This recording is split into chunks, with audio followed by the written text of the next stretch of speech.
कि हमारे पास अगर फ्रीडम है तो हम उसका सही इस्तेमाल करें। अगर फ्रीडम है तो अपनी ओपिनियन देना पसंद करें, अपनी ओपिनियन को पॉजिटिव रखें। नेगेटिव भी हो ओपिनियन तो कोशिश करें किसी की दिल आज़ारी ना हो। यही हम आजकल देखते हैं कि लोग फ्रीडम ऑफ स्पीच का गलत इस्तेमाल करते हैं, नेगेटिविटी ज़्यादा फैलाते हैं। अच्छी बात लिखनी हो तो झिझकते हैं कि नहीं अच्छी चीज़ नहीं बोलनी।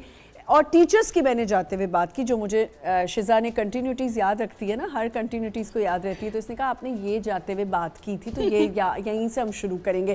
टीचर्स जो हैं वो आपकी ज़िंदगी का एक रोल मॉडल होते हैं। टीचर्स आपकी माँ के ज़्यादा आप टीचर की बात सुनते हैं, ऐसा है कि नहीं है कि टीचर्स आपको जो बात कह दें आप घर आके भी लड़ते नहीं, मेरी टीचर ने ये बात की, मेरी मिस ने ये बात की है। तो टीचर्स का एक बड़ा ज़िंदगी में एक पार्टिसिपेशन होता है, एक क्या कहते हैं उसकी एक वैल्यू होती है।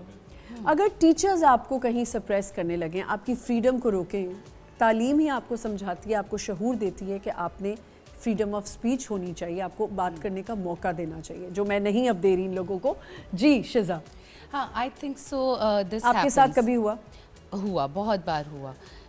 Once I was in 5th class, तो तब Once नहीं, you were in 5th class. when I was in 5th class, तो तब मैंने अपनी इंग्लिश की टीचर से एक सवाल पूछा। हाँ। और वो आउट ऑफ सिलेबस था। ठीक है। तो उस टाइम पे अब वो खुद ही बताती थी कि बच्चों जिसने पूछना हो, you guys have freedom of speech, बस you are just a question away from me और ये वो।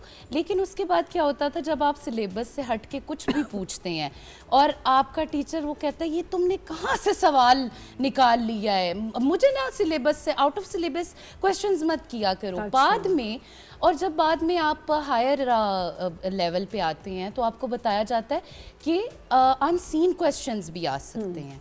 तो यहाँ पे I think this is the point जहाँ पे आप स्टूडेंट को इतना कंफ्यूज कर देते हैं कि वो खुद भी नहीं सोच पाता कि यार यहाँ पे मुझे फ्रीडम ऑफ स्पीच है या यहाँ पे नहीं है, यहाँ पे मैं ये बोल सकती हूँ या यहाँ नहीं बोल सकती, यहाँ पे मैं सवाल कर सकती हूँ या यहाँ नहीं कर सकती। तो आई थिंक इस मामले में टीचर्स को बहुत क्लियर होना चाहिए इफ़ दे आर वांटिंग कि उनके स्टूडेंट्स के पास फ्रीडम ऑफ स्पीच हो, ताकि वो आगे भी जाके किसी भी अपने प्रोफेशन को कंटिन्यू करें जब भी, तो तब भी उनके अंदर एक आदत बचपन से ही डेवलप हो